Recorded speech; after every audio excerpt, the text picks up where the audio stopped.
Christian, you've written a couple of books and continue to do a lot of research into heart health, stem cell therapies. Talk a little bit about your background and what got you started into those areas. Good. Scott, nice to be with you. At one point, I had just finished a physical. The doctor said, Christian, your thallium treadmill is 100%. Your cholesterol is excellent. He said, you're free to go. I don't need to see you unless you want to have lunch with me for another year. I was leaving, and I turned and I said, Mort, let me ask you a question, off the record. How often do physicians tell patients that their heart condition is excellent, their tests are excellent, their risk is low, and then you hear from them 3 days later that they died on the golf course, or you hear from their wife or their family member, obviously. Or they went to sleep one night and they never awakened.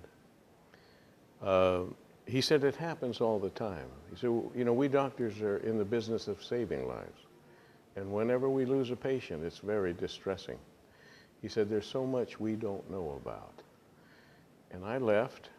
2 days later, a friend of mine's wife called and said, Joey died of a heart attack yesterday. And Christian, you know, he had just had a treadmill. His cholesterol was perfect. And then I would hear on the news, like all of us, we hear about some celebrity, somebody we know can afford the finest medical care, and they die of a heart attack. And then we wonder, with all the medical attention and diagnostics that that individual had, what do we have? What can we count on? And we know that a heart attack can take you out in 1 second. Actually, in the United States, I think it's 1,100,000 heart attacks in a given year. Of that number, 350,000 will not survive. And most alarming is 250,000 of those people will die 1 hour of their first symptom. So these statistics started swimming in my head. And I'm thinking, families are destroyed with a heart attack. I shut down my business. I mortgaged my house and spent 5 years researching the hidden causes of heart attack and stroke.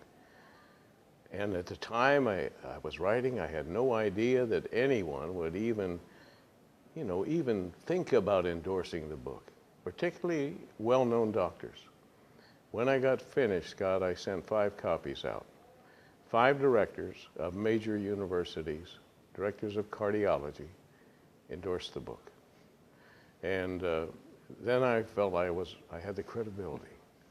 And since then, anybody who would listen, I talk about heart disease, the prevention of it, and then as the subtitle of the book at the very last minute, I called it Inflammation, Cardiology's New Frontier.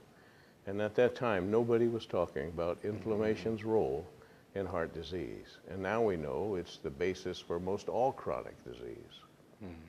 And then following that, I'd hear from people who would say, I have a father in congestive heart failure. They tell us that there is no survival on this. And I checked the statistics. It's true. 22 million people are dying of congestive heart failure. Right, that's worldwide. And right now in the United States, 6 million. I heard about a trial in which they take the patient's own stem cells, harvest it from the leg muscle, multiplied in the laboratory, inject it into the myocardium of these patients. And I started interviewing Dr. Warren Sherman, director of Columbia University Cardiovascular Stem Cell Therapy, Dr. Doris Taylor, Minnesota, director of cardiovascular repair, Johns Hopkins University, and on and on. And I started interviewing patients who had gone from their deathbed, pardon me, to full recovery following a one-time, minimally invasive procedure while they're listening to music and go home the next day. Now, there have been thousands of them done worldwide. Of all the FDA trials, I would assume that the most reliable one to have approval, the first one would probably be, based on the success of the trials, would be heart failure.